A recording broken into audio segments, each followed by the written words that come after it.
Friends, welcome to my channel. आज मैं आपके साथ डिस्कस करूंगा इशू ऑफ शेयर। एक चैप्टर हम लोग पढ़ते हैं कंपनी अकाउंट में, इशू ऑफ शेयर्स। एक कंपनी अपने शेयर्स को किस तरीके से इशू करती है, उसके लिए क्या अकाउंटिंग ट्रीटमेंट करती है, वो आज मैं आपके साथ डिस्कस करूंगा। थ्योरी की बात हम फिर किसी लेक्चर में करेंगे कि कितने तरीके के हमारे शेयर्स होते हैं या हमारी शेयर कैपिटल कितने तरीके की होती है, ये मैं आपके साथ किसी और वीडियो में डिस्कस करूंगा। आज मैं सिर्फ आपके साथ ये डिस्कस करूंगा कि जब कंपनी अपने शेयर्स को इशू करती है तो उसका अकाउंटिंग रिकॉर्ड किस तरीके से बनाती है। तो आइए बात करते हैं हम how to maintain the accounting record for the issue of shares. Issue of shares,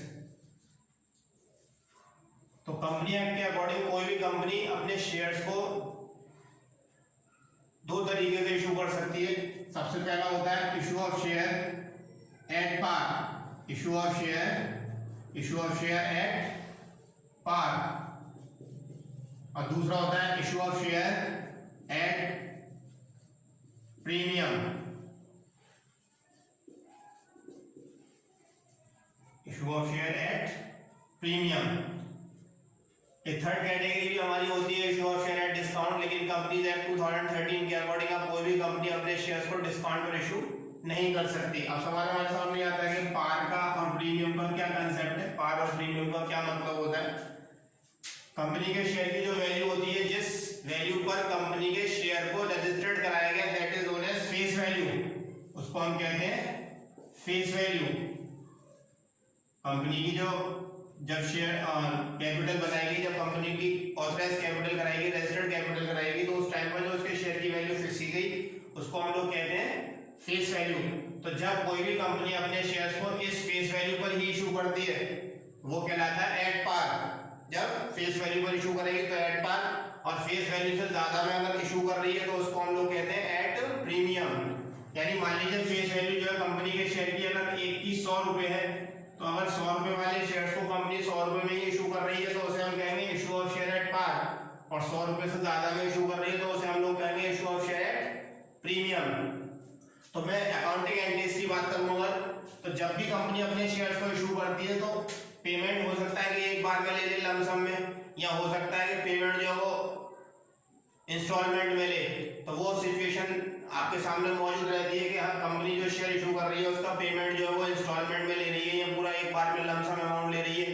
तो अगर लमसम अमाउंट लेती है तो अकाउंटिंग एंट्री सिर्फ 2 हो जाती है, लेकिन अगर इंस्टॉलमेंट में लेती है तो फिर उसकी इंस्टॉलमेंट को नाम दिए जाते हैं। जब कंपनी अपने शेयर्स का पेमेंट इंस्टॉलमेंट में लेती है तो वो इंस्टॉलमेंट हमारी कौन सी होती है। फर्स्ट इंस्टॉलमेंट को हम एप्लीकेशन का नाम देते हैं, ऑन एप्लीकेशन, यानी जिस दिन कंपनी ने शेयर इशू किए और उसमें अप्लाई करने के लिए लोगों को इनवाइट किया तो एप्लीकेशन के साथ जो पैसा भेजेंगे वो पहली इंस्टॉलमेंट कहलाएगी। और दूसरी इंस्टॉलमेंट जो होती है वो होती है on allotment, second instalment is allotment. Allotment के बाद जो थर्ड इंस्टॉलमेंट होती है वो होती है फर्स्ट कॉल, और फर्स्ट कॉल के बाद second and final call,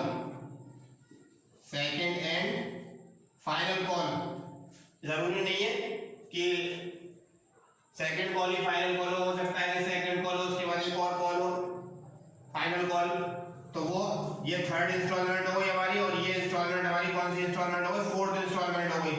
normally 4 instalment रहती हैं, 5 भी हो सकती हैं, वो कोई ऐसा सर्टेन रूल नहीं है कि 4 या 5 इंस्टॉलमेंट होंगी। हो सकता है कि एक ही बार में पूरा पैसा ले लिया जाए, हो सकता है कि 2 इंस्टॉलमेंट में पैसा लिया जाए, हो सकता है कि 3 इंस्टॉलमेंट में लिया जाए, ये भी हो सकता है कि 4 इंस्टॉलमेंट में लिया जाए। तो ये 4 इंस्टॉलमेंट हमारी होती हैं। हर इंस्टॉलमेंट के लिए हम जनरल एंट्रीज करते हैं। जनरल एंट्रीज कौन सी होती हैं, 2 जनरल एंट्रीज हमें हर इंस्टॉलमेंट के लिए पास करनी होती हैं। तो जनरल एंट्रीज के बारे में मैं बात करता हूँ आपसे। सबसे पहले हम बात करें एप्लीकेशन की, एप्लीकेशन की।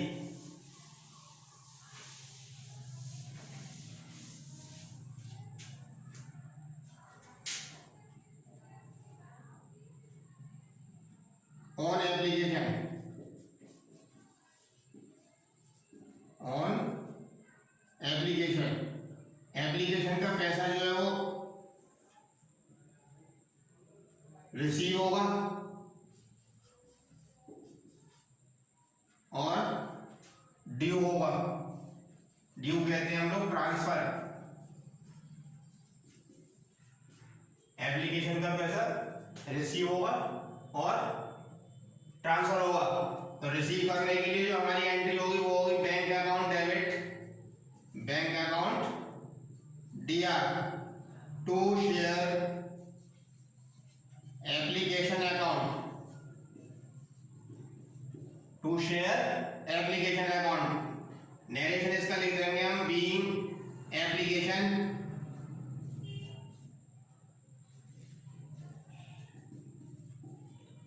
Money receive,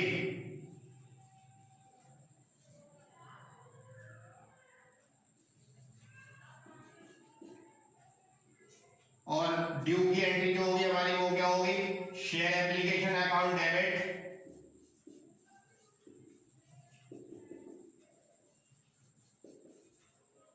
to share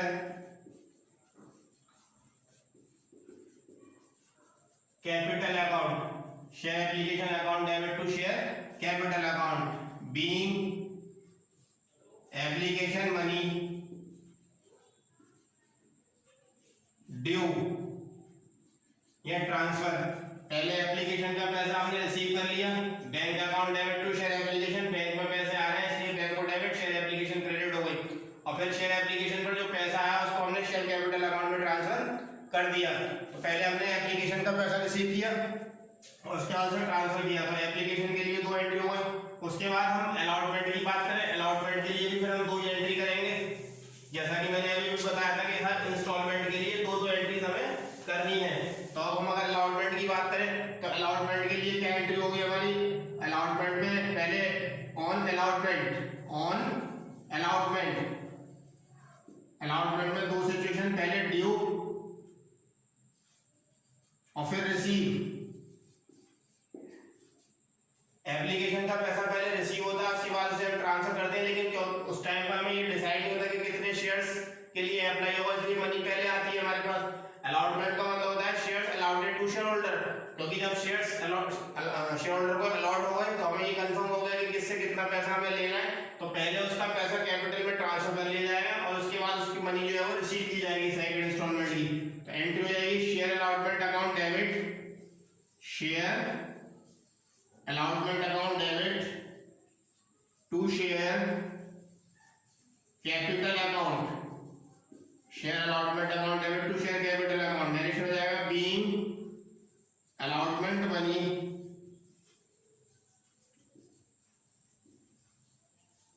due, या ट्रांसफर भी कह सकते हैं। और उसके बाद इधर होगी रिसीव की entry, bank account debit to share allotment account being allotment money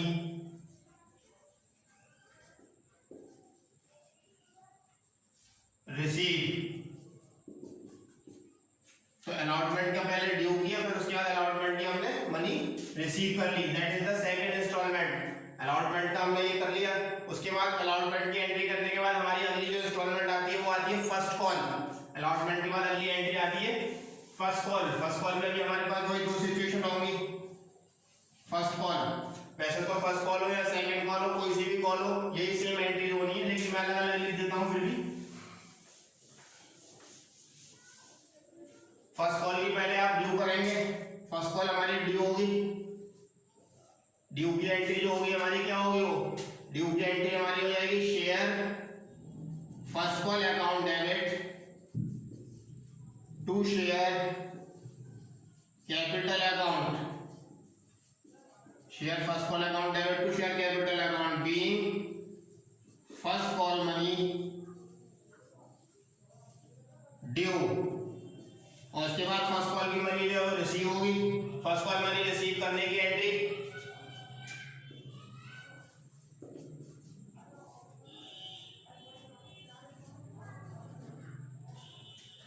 ये होगी bank account debit to share first call account being first call money receive.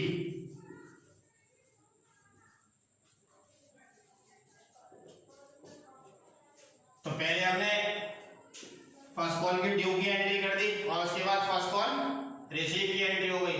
First call के बाद हमारी जो अगली कॉल होती है वो होती है second and final call. Second and final call, मान लीजिए फर्स्ट कॉल ही अगर लास्ट कॉल हो तो फिर फर्स्ट एंड फाइनल लिख देंगे उसे हम लोग।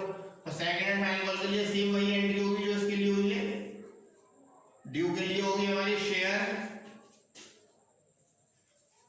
Second and final call account debit to share capital account. Share first and second and final call account debit to share capital account being second call money due. Second call money due. उसके बाद हम receive की entry करेंगे। Receive की क्या होगी, जो हमारी फर्स्ट कॉल रिसीव करने की एंट्री हुई है वही एंट्री हमारी सेकंड कॉल रिसीव करने के लिए होगी। Bank account debit to share second and final call being second call money receive. तो मैंने हर इंस्टॉलमेंट के लिए आपको दो एंट्री बताई। एप्लीकेशन के लिए दो अलॉटमेंट के लिए, दो फर्स्ट कॉल के लिए और दो सेकंड कॉल के लिए, एक ट्रांसफर वाली एंट्री और एक रिसीव वाली एंट्री। ये ध्यान रखना है, रिसीव वाली एंट्री में बैंक डेबिट होना है, सीधा सीधा कंसेप्ट है। जो रिसीव वाली एंट्री होती है उसमें बैंक डेबिट होता है, वो इंस्टॉलमेंट क्रेडिट हो जाएगी जो भी इंस्टॉलमेंट है।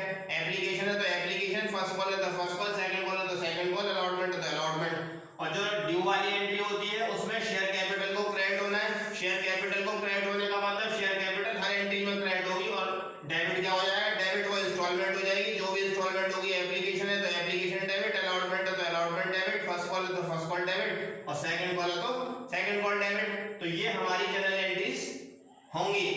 अब अगर हमसे क्वेश्चन में ये कहा जा रहा है कि भाई कैश बुक बनानी है आपको एंट्रीज के साथ, तो फिर हम जो बैंक वाली एंट्रीज है डायरेक्ट कैश बुक में पोस्ट कर देते हैं। बैंक वाली एंट्रीज को हम एंट्रीज में नहीं करते, सिर्फ ट्रांसफर वाली एंट्री करते हैं और बैंक की एंट्री सारी की सारी कैश बुक में डायरेक्टली पोस्ट कर दी जाती है। तो ये एंट्रीज मैंने लिखी। अगर पार पर हमने शेयर्स इशू किए तब तो हमारी एंट्री यही हो गई। पार पर अगर हमने शेयर इशू किए तो हमारी एंट्री सेम यही हो गई। अब अगर हमने प्रीमियम पर इशू किए तो प्रीमियम का क्या ट्रीटमेंट होगा। मैंने प्रीमियम का मतलब अभी भी आपको बताया था कि जब कंपनी अपने शेयर्स को फेस वैल्यू से ज्यादा में इशू करे, कंपनी अपने शेयर्स को फेस वैल्यू से ज्यादा में इशू करती है तो उसको हम लोग कहते हैं प्रीमियम। अब प्रीमियम का पैसा इसका मतलब ये होगा कि फेस वैल्यू से एक्स्ट्रा अमाउंट ले रही है कंपनी, तो वो जो एक्स्ट्रा अमाउंट है वो एक्स्ट्रा अमाउंट हो सकता है कि एप्लीकेशन पर ले, ये हो सकता है कि अलॉटमेंट पर ले, या ये भी हो सकता है फर्स्ट कॉल पे ले या सेकंड कॉल पे ले, या ये भी हो सकता है कि उसकी भी इंस्टॉलमेंट बना ले, वो सबके साथ ले या दो के साथ ले। तो वो सिचुएशन के ऊपर डिपेंड करेगा कि वो प्रीमियम का जो अमाउंट है वो किसके साथ ले रही है। तो जिस इंस्टॉलमेंट के साथ भी प्रीमियम का अमाउंट है उस इंस्टॉलमेंट में ड्यू वाली एंट्री में सिक्योरिटी प्रीमियम अकाउंट के नाम से अकाउंट ओपन कर दिया जाता है। उसको हम ओपन करते हैं सिक्योरिटी प्रीमियम के नाम से। कौन से अकाउंट नाम से ओपन किया जाएगा, security premium. Security premium reserve भी कह देते हैं इसको हम लोग, सिक्योरिटी प्रीमियम रिजर्व या सिक्योरिटी प्रीमियम। अब फॉर एग्जांपल जैसे अलॉटमेंट के साथ था, मान लीजिए ऑन अलॉटमेंट है प्रीमियम, ठीक है ना। तो अगर अलॉटमेंट के साथ प्रीमियम है तो अलॉटमेंट की जो हमारी ड्यू वाली एंट्री है उसमें इस प्रीमियम को हम लोग क्या करेंगे, क्रेडिट कर देंगे। जैसे हमारी ड्यू की एंट्री क्या थी, share allotment account debit to share capital account, ये थी ना हमारी share allotment account debit to share capital account. अब इसी एंट्री में हम लोग सिक्योरिटी प्रीमियम को क्रेडिट कर देते हैं। सिक्योरिटी प्रीमियम वाले क्योंकि इनकम है इसलिए हम उसे क्रेडिट कर रहे हैं टू सिक्योरिटी प्रीमियम अकाउंट। तो ये हमारी अलॉटमेंट की एंट्री हो गई। अगर फर्स्ट कॉल के साथ ड्यू हुआ है तो फर्स्ट कॉल की जो अगर प्रीमियम का अमाउंट फर्स्ट कॉल के साथ है, जो फर्स्ट कॉल की एंट्री हमारी थी ड्यू वाली उसमें क्रेडिट कर देंगे। अगर सेकंड कॉल के साथ है तो सेकंड कॉल में क्रेडिट कर देंगे, और एप्लीकेशन के साथ है तो एप्लीकेशन की ड्यू वाली एंट्री में क्रेडिट कर देंगे करना हमें ड्यू वाली एंट्री में ये क्रेडिट, यानी ट्रांसफर वाली एंट्री में ही रिकॉर्ड करा जाएगा प्रीमियम, रिसीव वाली एंट्री में उसकी कोई ट्रीटमेंट यहाँ पर रिकॉर्ड करने की नहीं होगी। नेक्स्ट हो जाएगा being allotment money due with premium,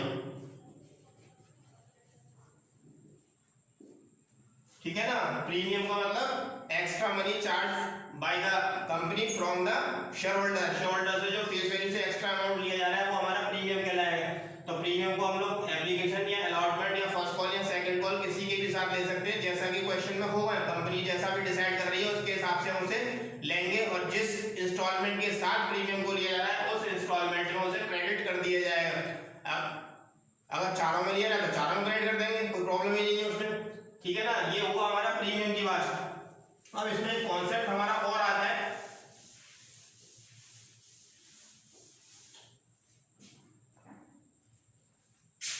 calls in arrears, calls in arrears, और दूसरा कॉन्सेप्ट होता है calls in advance.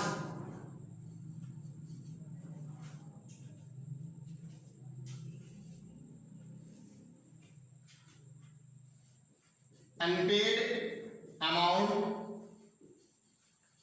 by the shareholder on any installment, unpaid amount by the shareholder of any installment, अगर कोई भी share holder किसी instalment का पैसा नहीं देता है तो वो जो अनपेड अमाउंट होगा that is known as calls in arrears, और सिर्फ अलॉटमेंट पर हो सकता है वो calls in arrear, first call पर हो सकता है एंड सेकंड कॉल पर हो सकता है, एप्लीकेशन पर कॉल्स इन एरियर नहीं हो सकता, क्योंकि एप्लीकेशन का पैसा तो शेयर होल्डर को देना ही देना है, स्टार्टिंग में ही दिया जाएगा वो तो, और उसके बाद वो हो सकता है कि सेकंड इंस्टॉलमेंट ना दे, फर्स्ट इंस्टॉलमेंट ना दे, थर्ड इंस्टॉलमेंट ना दे और फोर्थ इंस्टॉलमेंट ना दे, तो वो सिचुएशन के ऊपर डिपेंड करेगा। तो इंस्टॉलमेंट का अगर किसी मतलब कहने का ये हो गया अलॉटमेंट का पैसा नहीं देता है या फर्स्ट कॉल का पैसा नहीं देता है या सेकंड कॉल का पैसा नहीं देता है तो वो जो अनपेड अमाउंट होगा that is known as calls in arrear. अब सवाल ये है कि उसका ट्रीटमेंट क्या करेंगे हम, तो उसके ट्रीटमेंट के हमारे पास दो तरीके होते हैं। एक तो तरीका होता है कि हम उसे रिकॉर्ड कर दें, उसके लिए एक अकाउंट खोलते हैं अलग से कॉल्स इन एरियर अकाउंट, और वो जो कॉल्स इन एरियर अकाउंट खोला जाएगा वो रिसीव वाली एंट्री में खोला जाएगा। कॉल्स इन एरियर कौन सी एंट्री में खोला जाएगा, calls in arrears account in receiving entry, calls in arrear account और कौन सी एंट्री में खोलेंगे, रिसीविंग एंट्री में, जो भी बैंक वाली एंट्रीज है। अगर अलॉटमेंट पर रिसीव नहीं हुआ तो अलॉटमेंट की बैंक वाली एंट्री में, अगर फर्स्ट कॉल पर रिसीव नहीं हुआ तो फर्स्ट कॉल की बैंक वाली एंट्री में, और सेकंड कॉल पर रिसीव नहीं हुआ तो सेकंड कॉल की बैंक वाली एंट्री में। एंट्री क्या होगी, फॉर एग्जांपल जैसे मान लीजिए कि अलॉटमेंट पर नहीं दिया उसने पैसा, है ना, मैंने बताया था अलॉटमेंट पर होगा या फर्स्ट कॉल पर होगा या सेकंड कॉल पर होगा। मान लीजिए अलॉटमेंट पर नहीं दिया, तो अगर अलॉटमेंट पर नहीं दिया तो हमारी जो एंट्री वैसे अलॉटमेंट की हमने लिखी है वो ये bank account debit to share allotment account, bank account debit to share allotment ये हुई है। अब इसमें आप कॉल्स इन एरियर किया अगर किसी शेयर होल्डर ने तो उस अकाउंट को यहाँ पे आप डेबिट कर देंगे, calls in arrears account debit.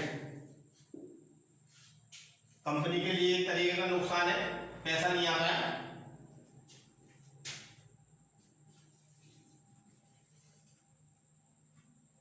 Being allotment money receive excluding arrear, तो ये हमारे कॉल्स इन एरियर का एक ट्रीटमेंट हुआ। दूसरा ट्रीटमेंट हमारे सामने ये भी हो सकता है कि हम उस जो अमाउंट है हमारा उसके लिए हम अकाउंट नहीं खोलें बल्कि डायरेक्टली माइनस करके लिख दें। यानी कि अगर हमारे पास बैंक में 5 लाख रुपए आने थे और एक शेयर होल्डर ऐसा था जिसको 2000 रुपए देने थे, तो 2000 रुपए डायरेक्टली हम इस अकाउंट में न लिख के डायरेक्ट माइनस कर दें और entry bank account debit to share allotment कर दें और उसमें डायरेक्ट अमाउंट लिख दें 4,98,000। बेहतर ये रहता है कि आप कॉल सिग्नेचर अकाउंट को ओपन कर दें, उसको डेबिट कर दें, डिडक्ट करके भी दिखा सकते हैं। डेबिट करने में ये फायदा रहेगा कि हम बैलेंस शीट वगैरह अगर बनाते हैं तो उसमें हमें रिकॉर्ड करने में थोड़ी सी आसानी रहती है। अगर आप डिडक्ट करके भी दिखाते हैं तो इट इज ओके। ये हम कॉल सिग्नेचर की बात कर रहे थे। अब कॉल सिग्नेचर जो होता है, उस कॉल सिग्नेचर को कंपनी, क्योंकि शेयर होल्डर ने पेमेंट नहीं किया, तो जब पेमेंट नहीं किया तो उसको हमने क्या कर लिया, डेबिट कर दिया। अब हो सकता है कि ये शेयर होल्डर जिसने अभी ये पेमेंट नहीं किया आगे जाके इस अमाउंट को पे कर दे, आगे जाके इस अमाउंट को पे कर देता है शेयर होल्डर। जैसे मान लीजिए अलॉटमेंट पर इसने पैसा नहीं दिया था ये, अब ये जब फर्स्ट कॉल की गई तो इसने वो पैसा, अलॉटमेंट वाला जो पैसा था वो फर्स्ट कॉल के टाइम पर हमें पे कर दिया, फर्स्ट कॉल के टाइम पर हमें पे कर दिया। तो हम उसके लिए फिर एंट्री क्या करेंगे, फर्स्ट कॉल की एंट्री जो होती है हमारी वो क्या थी, वो थी हमारी bank account debit to share first call account, ये थी bank account debit to share first call. अब ये जो कॉल सिग्नेचर हमारा अलॉटमेंट पर हुआ था, अब ये पैसा इसने अलॉटमेंट पर नहीं दिया और हमें फर्स्ट कॉल पर दे दिया, तो अब फर्स्ट कॉल में ये हम लोग क्या करें, इस वाले अमाउंट को हम यहाँ पे फिर क्रेडिट कर देते हैं to calls in arrears account, to calls in arrears account. तो कहने का मतलब ये है कि जब आपके पास पैसा नहीं आया तो आपने डेबिट कर दिया, और जब वो पैसा उसने पे कर दिया लेट कुछ टाइम के बाद, तो वो हमने उस पर क्रेडिट कर दिया। ध्यान ये रखना है कि कॉल सिग्नेचर का ट्रीटमेंट जो होना है वो बैंक वाली एंट्री में ही होना है, यानी रिसीविंग वाली एंट्री में ही होना है, ड्यू वाली या ट्रांसफर वाली एंट्री से कोई उसका लेना देना नहीं होगा। Being first call money receive with arrears,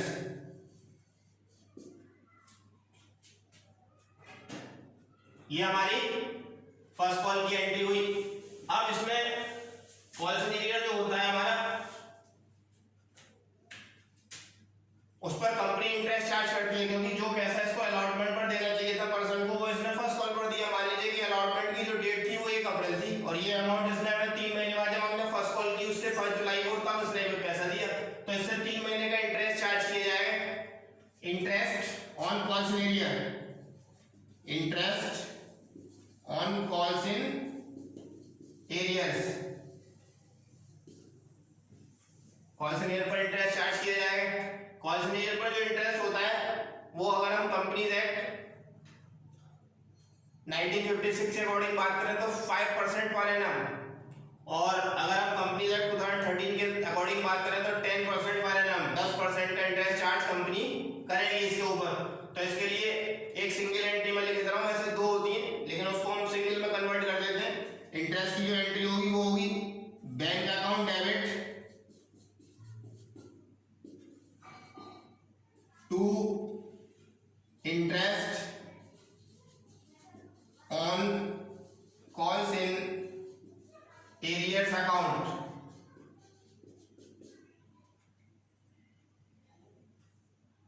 being interest charge on calls in arrears at the rate 10% per annum। Company act 2013 के अकॉर्डिंग मैंने लिख दिया 10% के हिसाब से इंटरेस्ट निकाला जाएगा इस पर, और वो जो इंटरेस्ट निकाला जाएगा जितने टाइम का इसने लेट पेमेंट किया उतने टाइम का इंटरेस्ट कैलकुलेट किया जाएगा। फॉर एग्जांपल ये अमाउंट, इसको एरियर का जो अमाउंट था ये इसे मान लीजिए अप्रैल में देना था अलॉटमेंट पर, जो इसने नहीं दिया, अब वो पैसा इसने फर्स्ट कॉल पर दिया या फर्स्ट कॉल पर भी नहीं दिया, तो इस पर जितने टाइम अलॉटमेंट से लेके फर्स्ट कॉल का जो टाइम होगा वहां तक की इंटरेस्ट इस पर चार्ज की जाएगी 10% पर एनम से, और एंट्री हो जाएगी bank account debit to interest on call signatures account. Narration लिखना है इसका, being interest charge on call signatures. तो ये ट्रीटमेंट कॉल सिग्नेचर का होगा। कॉल सिग्नेचर का मतलब unpaid amount by the share holder.